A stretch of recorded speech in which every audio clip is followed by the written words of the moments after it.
형법설의 특강 첫 번째 시간입니다.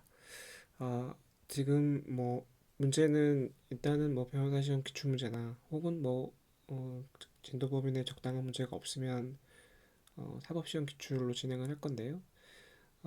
형법 같은 경우에는 대체로 그 문제가 좀 전형화되어 있는 경우가 많기 때문에 기출 문제 쪽에 조금 더 의미가 있다고 보여서 기출 문제 위주로 진행을 하려고 합니다. 그리고 내용을 완결적으로 정리한다기보다는 여러분들이 이제 각 학교에서 공부하시거나 혹은 개인적으로 이제 인강 등을 통해서 공부하신 부분들을 답안지에 어떻게 현출해야 되고 그걸 어떻게 정리해서 써 내려가야 되는지 그런 요령들, 특히 이제 형법 같은 경우에는 이제 범죄 체계론에 맞춰서 서술을 어떻게 하느냐도 중요한 요소거든요. 그래서 그런 부분을 중심으로 해서 여기서 모든 것을 다 정리할 수는 없겠지만 기본적인 노하우나 기본적인 서술 방법 이런 거에 대해서는 말씀드리도록 하겠습니다. 우선 오늘 우리가 지금 공부할 인과관계 부분에 대해서 잠깐 살펴볼까요? 여러분들이 학교에서 여러 가지 공부를 하고 계시겠지만 우선 답안지에 써야 될 견해는 이거밖에 없어요. 합법지적 조건설과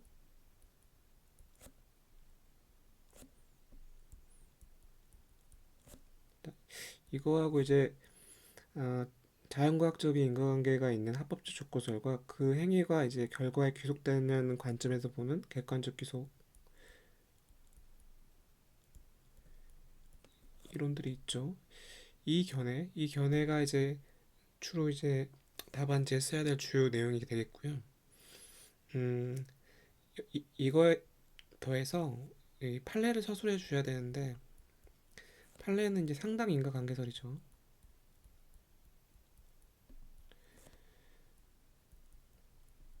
그런데 그래서 상당 인과관계설이라고 하면은 어떤 행위가 있고 이 행위로부터 이 결과 발생이 상당하다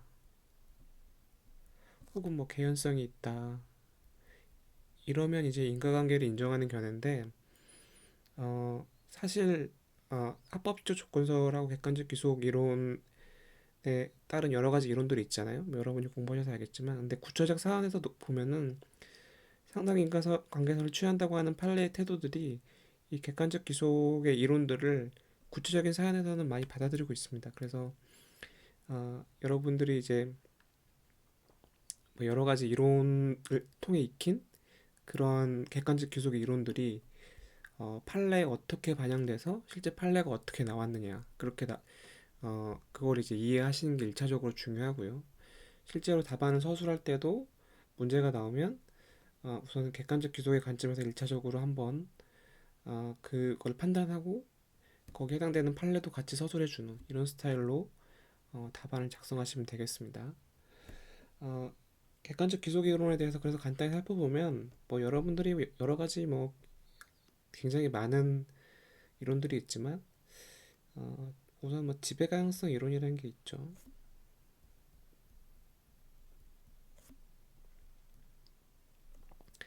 이건 이제 그 사태에 대해서 객관적으로 지배를 하고 있는 경우에만 그 결과를 행위에 귀속시킬 수 있다는 이론인데 이 내용 중에 이제 그 비유형적 인과관계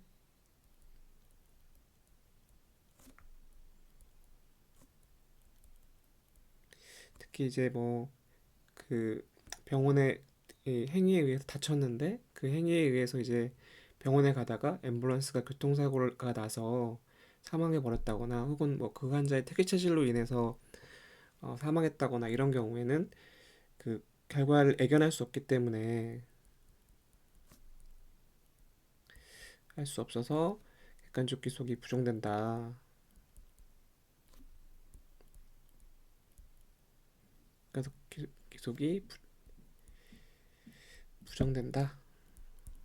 이런 내용들이 있죠.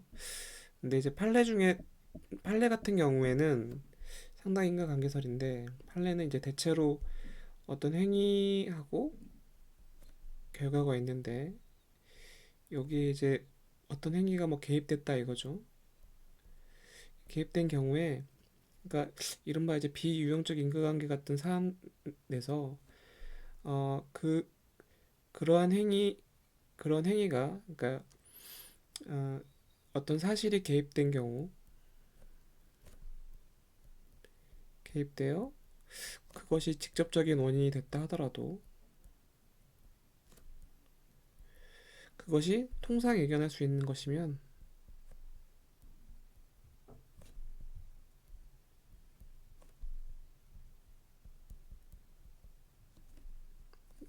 상당 인과관계가 있다 이렇게 보고 있습니다.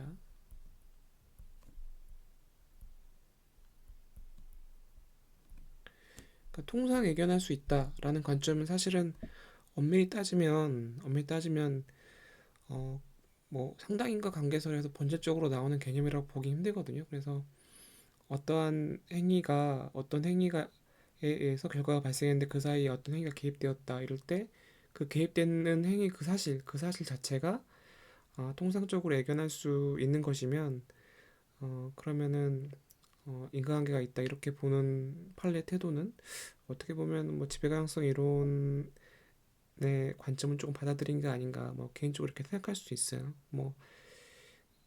이 판례가 뭐 객관적 기속 이론을 받아들이지 않았다는 사실은 어떤 평가의 문제이기 때문에 교수님들마다 다 다를 수는 있어요. 하지만 이제 이 판례 자체가 이렇게 보고 있다는 거 하나는 기억해 두시기 바랍니다. 뭐 이런 사안들이 있죠. 뭐 이른바 이제 김밥콜라 사건이라고 그러는데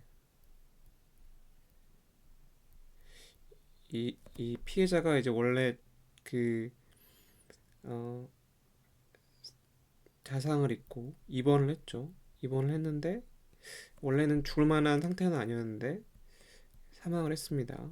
그 사이에 이제 뭐가 끼어들었냐면 이게 조심해야 되는데 그 수술 후에 조심해야 되는데 김밥 콜라를 먹고 그래서 김밥 콜라 사건이죠. 그래서 이거 섭취함으로써 몸 상태가 급격히 의사의 주의사항을 지키지 않아서 이거를 이런 상황에서 이게 끼어들어서 결국 사망이 일어났다 이거죠. 그래서 이런 상황에서 판례가 요 지금 통상 예견할 수 있으면 이런 사태를 통상 예견할 수 있다고 하면은 상당히 인과관계가 있다라고 본 이런 관점을 통해서 판단을 했는데 납득은 잘 안 가거든요. 근데 이제 이러한 사정에 대해서 어, 이렇게 그 김밥 콜라를 먹었던 이런 이 김밥 콜라를 먹어서 합병증이 유발돼서 사망하게 된 경우 어, 이 같은 사실이 통상 예견되는 것에 지나지 않는다면 살인의 실행행위와 사망 사이에 인과관계가 있는 것으로 보아야 할 것이다고 해서 인과관계를 인정했어요. 뭐 인과관계를 인정했다는 결과도 중요하지만 기준이 그 개입된 사실 자체가 그 통상 예견할 수 있는 것이냐 그렇지 않느냐 이게 이제 중요하다는 거죠. 케이스에서 상당히 많이 나오는 부분이고요. 음, 이 판례 자체 이게 이제 이 판례 자체의 기준이 되는 통상 예견할 수 있는지 여부, 개입된 사실이 통상 예견할 수 있는지 여부는 꼭 기억을 해두시고 케이스를 풀 때 반드시 언급해야 되는 부분 중에 하나입니다. 아, 그 다음에 이제 아, 객관적 기속 이론 중에 위험 창출, 위험 실현이 있죠. 위험을 창출하고 그 다음에 이제 위험을 실현한 그 창출된 위험이 실현돼야만 그 결과를 그 행위에 계속시킬 수 있다는 이론인데 어, 이 이론 중 일부에서 그 합법적 대체행위라는 이론이 있어요.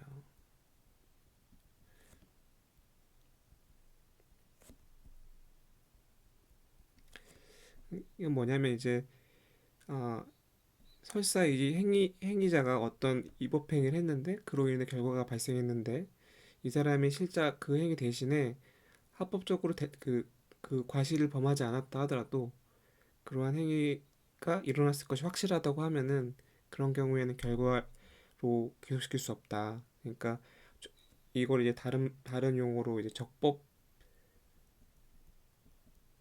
대체 행위라고도 하는데 이 위법한 행위 대신에 적법한 행위를 했더라도 행위가 그 결과가 발생했을 것이 확실하다고 하면은 그런 경우에는 객관적 기속을 인정할 수 없다. 라는 견해입니다.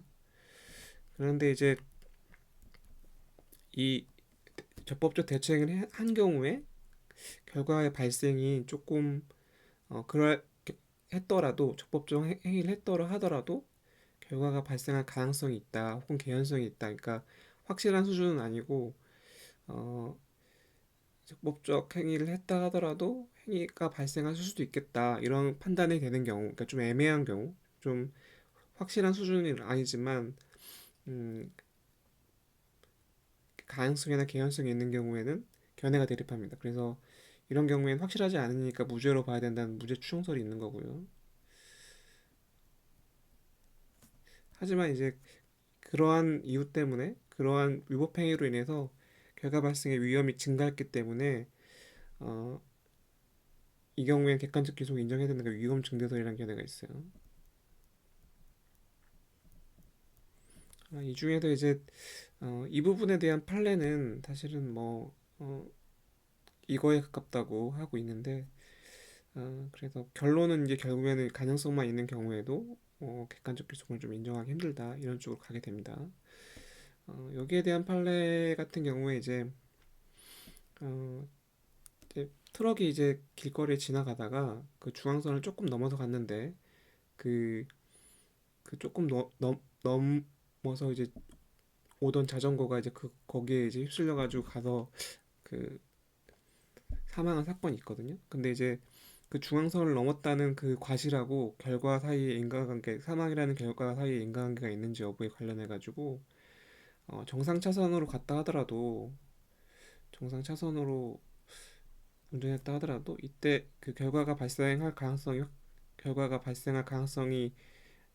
있기 때문에 가능성이 있기 때문에 이런 경우에 이 행위가 원인이 된다고 할 수 없다 이런 판례가 있고요. 사실은 또 하나 이제 판례가 이제 할로테인 마취 사건이라는 판례인데 이제 원래 수술을 하기 전에 이제 간 기능 검사를 해야 되거든요. 그렇게 해서 이제 이 사람이 수술을 할 수 있는지 뭐 어떤 약을 써도 되는지 이런 걸 해야 되는데 이걸 안 했어요. 과실이 있죠. 그래서 근데 이제 그 과정에서 이 사람이 이제 결국 수술하다 사망에 이르렀는데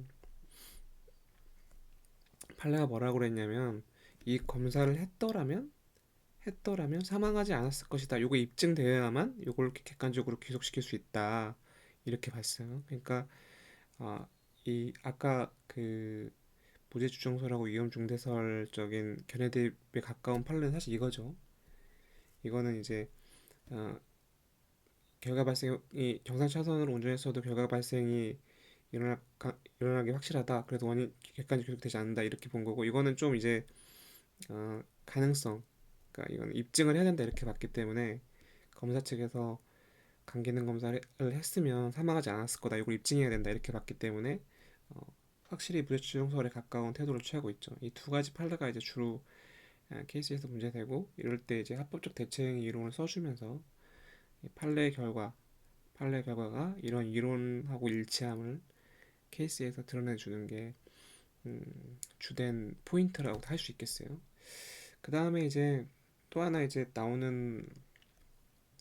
잘 나오는 건 아닌데 또 하나 잘 나오는 이론이 규범의 보호 목적 이론이죠.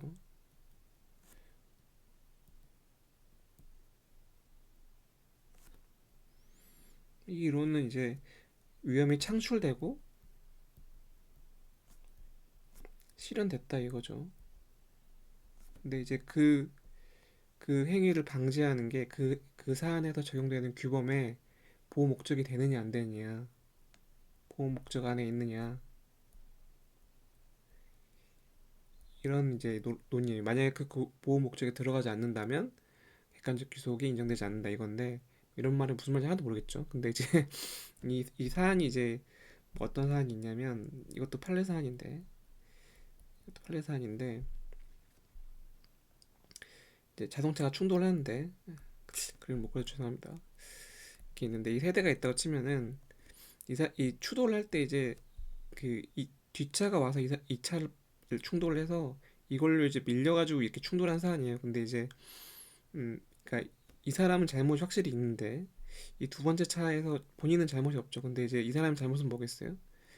이 안전거리 미준수라는 잘못이 있죠.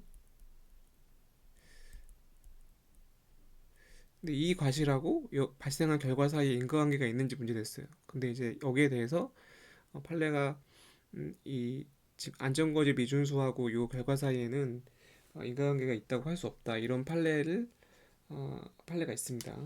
정확하게 이제 그 판례에서 이제 규범의 보호 목적 이런 얘기를 한 건 아닌데 음, 이 판례 자체는 그냥 안전거리를 준수하지 않은 위법이 있다 할지라도 그것이 이 사건 피해 결과에 대해 인과관계 할 수 없다 이렇게만 했는데 이제 이거를 이제 규범의 보호 목적 이론에 따라서 설명할 수 있는 거죠. 이 사람이 어, 안전거리 준수에 대한 주의무는 본인이 이제 운전을 하다가 앞차와의 거리가 갑자기 급작스럽게 좁혀졌을 때 그거를 방지하기 위한 거지 뒷차가 추돌했을 때 충돌하지 말라는 목적을 가진 규범은 아니라는 거죠. 그래서 이 안전거리 미준수라는 규범의 보호 목적 안에 뒷차가 추돌해서 충돌하게 되는 경우에 충돌을 방지하는 목적까지는 들어있지 않기 때문에 객관적 규속이 부정된다 이렇게 설명할 수 있겠어요.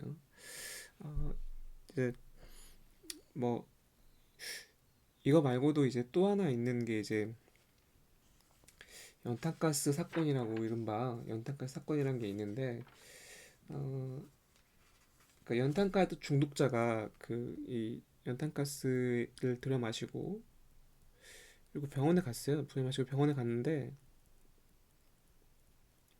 이 병원에서 이제 의사가 이 사람이 왜 실려왔는지 그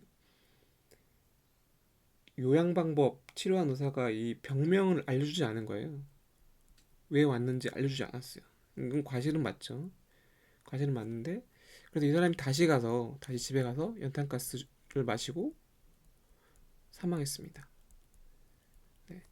여기서 이제 판례는 이제 이 사망하고 요 사이에 인과관계를 상당 인과관계를 인정했어요. 인과관계가 있다. 상식적으로 맞는 것 같죠. 근데 이제 이 여기에 대해서 이제 규범의 보호 목적 이론을 적용하시는 분들은 이 병명을 알려줘야 되는 요 규범의 보호 목적 안에는 이 사람이 이제 이 치료를 어떻게 하고 이런 것에 대한 목적을 가지고 있기 때문에 이 사람이 동일한 사고, 그러니까 병의 원인에 의해서 사망하게 된 거는 요 규범의 보호 목적에 들어가지 않으니까 이 판례는 요 지금 인과관계를 인정한 판례는 어, 객관적 기속이 부정돼야 맞다 이렇게 판례를 비판하는 견해가 있습니다. 이것도 이제 은근 자주 나오니까요. 한번 알아두시면 괜찮을 것 같아요. 대충 이제 이 정도가 이제 지금 우리가 살펴본 이 정도가 아주 클래식하고 가장 많이 나오는 인과관계와 객관적 기속에 대한 판례들이고요. 아주 객관적 기속 문제 중에서 기출 문제에서 한번 실제로 이제 어떻게 문제를 써야 되는지 한번 보도록 하죠. 네, 변호사 시험 3회 문제거든요. 어, 이제 이걸 통해서 문제 자체는 이렇게 어렵지 않은데 이걸 통해서 문제 실제로 이제 앞에서 제가 설명드린 그러한 내용들을 어떻게 답안에 써야 되는지 잠깐 살펴보도록 하겠습니다. 어, 일단 여기서 보면은 항상 이제 형법 같은 경우에는 케이스에서 정확하게 사안을 살펴봐야죠. 갑이 술을 마시고 혈중 알코올 농도 0.25의 만취 상태 촌출 운전. 요거는 일단 음주운전이죠. 음주운전죄. 사실 운전운전죄의 큰 쟁점은 뭐 나온다고 하면은 이제 나중에 이제 형사소송법적인 쟁점이 나올 수 있고요. 그리고 형법적인 쟁점은 사실 이 자체가 어떤 고의를 요한다거나 뭐 이상한 형법적인 총칙 쪽에 쟁점은 없기 때문에 크게 상관은 없겠습니다. 어, 이제 그 다음에 생각할 수 있는 게 이제 보행 신호에 따라 횡단보도를 걸어가고 있던 B 이것도 이제 어, 만약에 이제 보행 신호를 지키지 않았다 뭐 이렇게 되면은 뭐 신뢰 원칙 관련해서 업무상 과실이 있는지 여부가 문제될 텐데 여기는 그런 게 없죠. 일단 그래서 B를 승용차로 치어 B가 중상에 이르렀다. 여기까지는 뭡니까? 그래서 업무상 과실치상. 이제 이 교통사고니까 이 교통법에 또 따로 교통법 위반죄가 따로 있어요. 나중에 이제 보시면 알겠지만 아 그런데 이제 사실은 이제 음주운전을 한 상태로 이걸 했기 때문에 어 예, 이제 음주운전 한 상태로 이제 이런 죄를 저질렀기 때문에 사실은 이 이거보다도 이 위험운전 치사상죄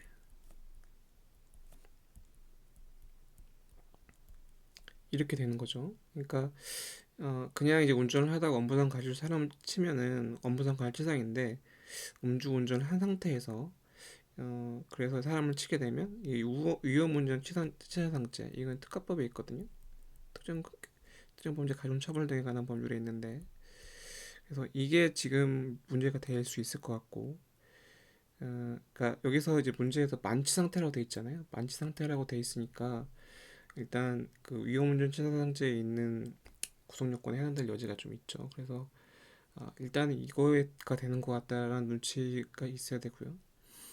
그 다음에 이제 체포되고 나서 지금 피해자 B가 병원에 후송대 중 중에 멀쩡히 갔으면 살았을 텐데 트럭과 부딪혀 전복되어 충격으로 사망하고 말았다. 이게 전형적인 이게 이제 B의 유형적 인과관계죠. 어떤 결과가 발생했는데 그 사실에 제3의 사실이 개입된 경우 뭐 이거와 비슷한 예로 이제 뭐 죽을 만큼 찌르진 않았는데 그 환자가 뭐 혈우병 환자라나 뭐 특이체질 이런 사망했다 이런 경우도 있죠. 뭐 이런 경우처럼 그러니까 이게 이런 경우에서 이 부분에서 인과관계가 인정될 것인지 여부가 문제가 되겠구나 쟁점을 찾으면 되겠습니다. 그래서 이렇게 목차를 짜보면 그 그 위험운전 치상죄가 문제 되겠고 그 다음에 이 결과에 대해서 사망의 결과 이게 좀 잘못됐죠? 순서가 예, 순서가 잘못됐죠. 그러니까 치상죄가 될 것인지 여부를 먼저 논해야 되고 그 사망의 결과에 대해서 귀속시킬 수 있는지의 논점 여기서 이제 인과관계를 논해야겠죠. 그렇죠? 두 번째 이걸 논하고 이렇게 가야 되겠죠. 제가 이걸 잘못 예, 순서 바뀌었죠. 그래서 이런 식으로 답안을 쓰면 되겠어요. 한번 볼까요?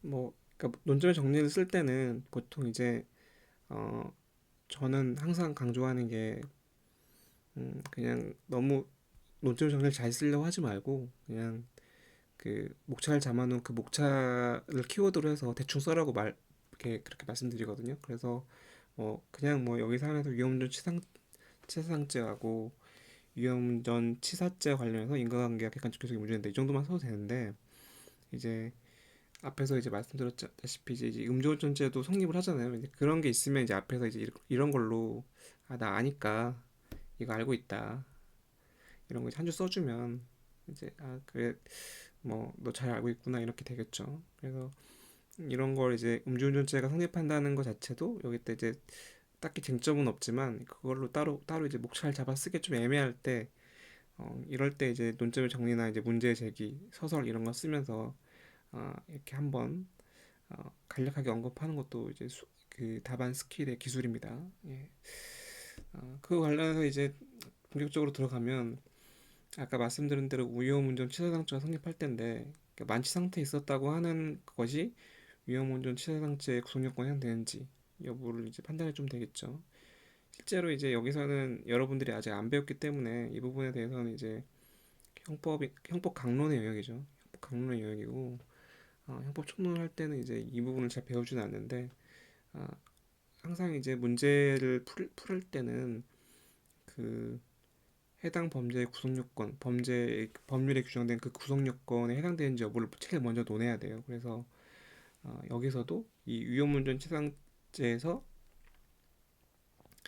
이 실제 정상적인 운전의 곤란 상태에서 운전하는 경우에 성립하는데 이 만취 상태인 경우가 여기 포함되느냐. 그래서 이 실제 정상적인 음주의 영향으로 실제 정상적인 운전의 곤란 상태다. 그러니까 만취 상태면 여기에 해당되죠. 그래서 이런 경우에는 갑에게 위험운전 치상죄, 그러니까 일단 중상해를 입었다는 것 자체는 설명에 나와 있으니까 이건 일단 성립한다 이겁니다. 그 다음에는 이제 더 나아가서 그 사망한 부분에까지도 이제 책임을 물릴 수 있느냐 여기에 관련해 가지고 인과관계를 인정할 수 있는지가 문제된다라는 거죠. 그래서 판례가 기본적으로 판례가 개입한 사정에 대해서 통상 예견할 수 있는 경우 상당인가를 인정하는 견해를 취하고 있고요. 이런 경우 같은 경우에는 이 중간에 그 개입한 사정들에 대해서 도저히 예견할 수 없는 것들이죠. 그래서 이런 경우에는 비유형적 인과관계로서 지배 가능성이 없는 것으로 행위 기속된다 보기 어렵다. 그러니까 이렇게 하면서 이제 이 판례에 대해서 어떤 객관적 기속 이론을 좀 동원해 가지고 이 판례가 맞다 이런 식으로 서술을 한번 해봤어요. 이건 뭐 제가 개인적으로 이렇게 하는 게 좋겠다 이렇게 한 거고요.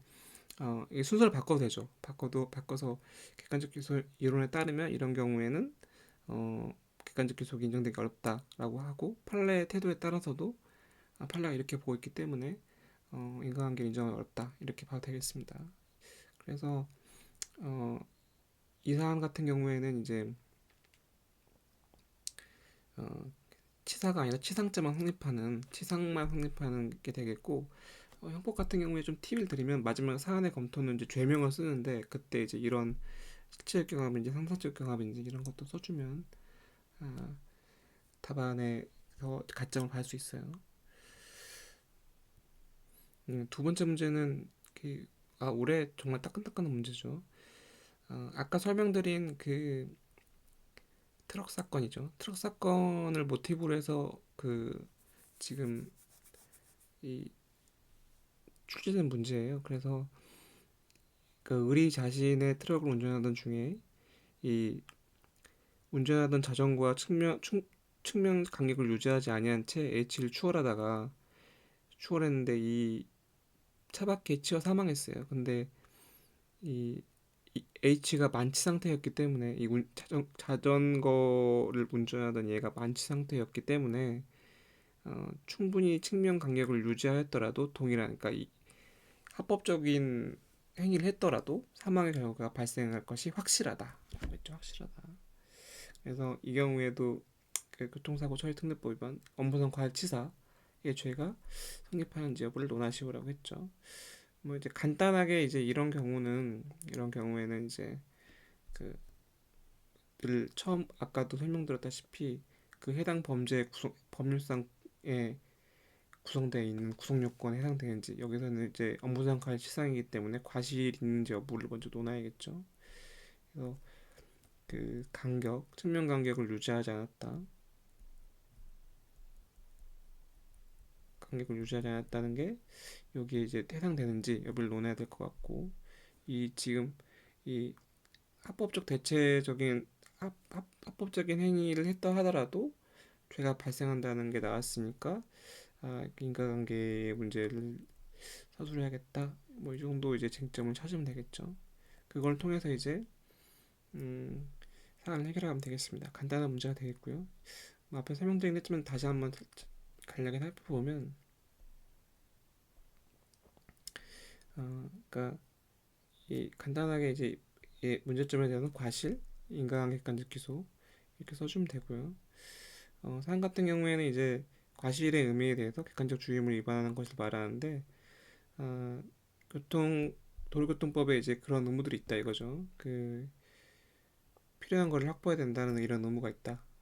이렇게 간단하게 포섭을 해주면 되겠어요. 그러니까 과실 같은 경우에는 객관적 주의 의무인데 그 객관적 주의 의무의 발생 근거로는 반드시 이제 법률의 규정만 있어야 되는 건 아니고 조리나 이런 거에서도 가능은 하거든요. 근데 이 사안 같은 경우에는 도로교통법의 규정이 있기 때문에 그 부분을 지적해 주면 되겠고요. 이 문제 하이라이트는 이 부분인데 이제 조금 이제 좀 풍부하게 서술을 했지만 이 사안 같은 경우에는 사실 무죄추정설과 위험중대설이 대립하는 사안은 아니거든요. 왜냐하면 합법적 대체행위를 했다 하더라도 결과 기속이 결과가 발생했을 가능성이 확실하다. 라고 이제 문제 주어 확실하다고 주어졌기 때문에 합법적 대체 행위 이론에 따르면 무죄추정사가 그 위험 증세 경향 대립 없이 이런 경우에는 객관적 교섭이 부정된다고 보여요. 어, 판례 태도 같은 경우도 아까 트럭 사건을 언급하면 되죠. 정상 차선을 달렸다 하더라도 사고는 피할 수 없다 할 것이므로 이렇게 중앙선 위에 바퀴를 올려두는 것만으로 직접 보행이 될 수 없어 상당 인과관계가 인정될 수 없다 이런 판례를 써주면서 그러니까 이런 관점을 받아들이고 있다 이 정도 서술을 해주면 되겠죠. 그래서 음, 충분한 간격을 유지했더라 동일한 사망 결과가 발생할 것이 확실하기 때문에 이런 경우에는 이 합법적 대체행 이론에 따르면 어, 인과관계는 부정되지만 객관적 교섭이 부정되고 판례에 따르면 상당 인과관계가 부정돼서 결국에는 업무사용 과실치사죄가 성립하지 않는 이런 결론으로 이렇게 서술하시면 되겠습니다. 과실이 인정되지만 업무사용 과실치사죄가 성립하지 않는 걸로 서술하시면 되겠어요. 특히 이제 뭐 좀 애매해서 이제 이게 만약에 이제 제 생각에는 여기서 이제 무죄추정사유가 위험증세서를 쓸 필요는 없고 그냥 합법적 대체행위 이론에 따르면 이 경우에 이제 객관적 교속이 인정되지 않는다 이 정도 써 충분한데 사실 이제 중간 계말 시험에는 좀 무섭죠. 이걸 무죄추정서라고 이제 위험증세설이 배점이 있을지 모른다라는 그런 위험이 있기 때문에 일단 써주고 사안에는 이 양자의 견해 대립 없이 견해 대립 없이 객관적 귀속이 부정된다. 이걸 이제 써주시면 완벽한 답안이 될 수 있겠습니다. 아, 그러니까 기본적으로는 뭐 이렇게 간단하게 그 형법 사례 같은 경우에는 이런 식으로 쓰는 방식에 대해서 좀 가이드하는 정도로 할 거고요. 뭐 지금 오늘 문제는 좀 간단한데 사실은 조금 더 복잡해지면 설명이 좀 길어질 수 있겠어요. 예, 오늘 이 정도 하겠습니다.